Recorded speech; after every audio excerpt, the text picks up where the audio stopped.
Can you upgrade my fuse board? Yeah, anything for some easy oneers. Always get a little bit nervous doing upgrades, especially when I haven't tested it before, but in some circumstances, you can't test it before, so you just got to go for it. Took the cover off, made sure it was dead, and have a look at these tails melted to the back of the fuse board. I don't need an upgrade, yeah, until the house burns down. Better to be safe than sorry. We got the old fuse board off the wall. We had to put this little earth block in for all the bonding. Then it was time to crack on and get the fuse board prep. As they say, preparation is key. So we went outside, got the new board out, and then we just completely gutted it, because I always like to gut the fuse board. It's just so much easier to work with. Once all the fuse board was gutted, we used the trusty persuader and basher to knock the knockouts out. As the tails are going to be coming in surface, we've got to put in the tail gland and then also the fire grommets for that fire protection. Screw the board onto the wooden board, making sure it's nice and secure. You could screw that board on from the van with that drill bit. I know, but it's all about the length, innit, lads? Once the board was all mounted, we got a bit of containment to do with some 50x50 trunking, because previously the cables were just lashed in there. We got the grinder out, cut it all to length, and then we had to just make a little hole in the floorboard with the speedy spade bit. Trunking up, looking all beautiful. Why I didn't do a flat 90? Because I didn't want to. This looks just as nice as a flat 90 anyway.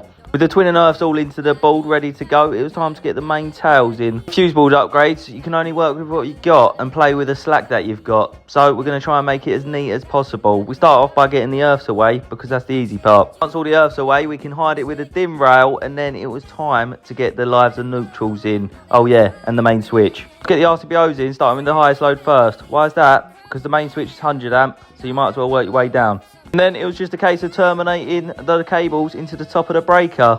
The earth's all done, so it's just live and neutral. As easy as that. The finishing touches is where it all counts. Time to get the buzz bar in. Fat bit of the buzz bar to the main switch. As easy as that. For an upgrade, I don't think that looks half bad, if I do say so myself. And now it's time for the squeaky bum time, turning on the breakers.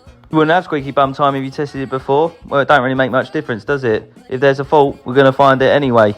Luckily, there weren't, so it was all good. A little bit of testing, a little bit of labelling, and that was job done. Easy one as all round. Lovely.